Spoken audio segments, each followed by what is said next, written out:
নমস্কার দর্শকবৃন্দ, RS TV live চ্যানেলে আমার সকল দর্শকবৃন্দকে স্বাগত জানাই। আজ ভারতের গণতান্ত্রিক দিবস, 26শে জানুয়ারি প্রজাতন্ত্র দিবস।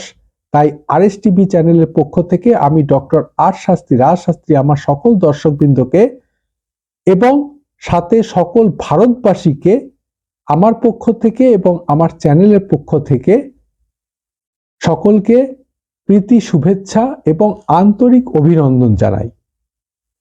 দর্শকবৃন্দ, আজকে খুবই আনন্দের দিন, কারণ 1947 সালের 15 আগস্ট ভারত স্বাধীন হওয়ার পর আজকের এই 26শে জানুয়ারিতেই সাধারণ জনগণের জন্য তাদের গণতান্ত্রিক দিবস, প্রজাতান্ত্রিক দিবস এটি প্রতিষ্ঠা করা হয় এবং এখান থেকে তার সূত্রপাত হয়। তাই আজকের দিনটি খুব আনন্দের দিন, সবাই খুব উৎসব করুন এবং অবশ্যই খুব আনন্দ সহকারে কাটান। এবং আমার পক্ষ থেকে এবং আমার চ্যানেলের পক্ষ থেকে পুনরায় সকল দর্শকবৃন্দকে আজকের এই 26শে জানুয়ারি প্রজাতন্ত্র দিবস, গণতান্ত্রিক দিবসের প্রীতি শুভেচ্ছা এবং আন্তরিক অভিনন্দন। নমস্কার, ধন্যবাদ।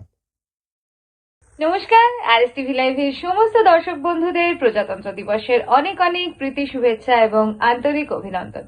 আরএস টিভি লাইভের পক্ষ থেকে, আরএস টিভি লাইভের কর্ণধার ডক্টর রাজা শাস্ত্রীর পক্ষ থেকে এবং অবশ্যই আমি আপনাদের সকলের বন্ধু মোনামি আমার পক্ষ থেকে আপনাদের সকলকে আবারও অনেক অনেক অনেক প্রীতি শুভেচ্ছা অভিনন্দন এই জাতীয় উৎসবের দিনে।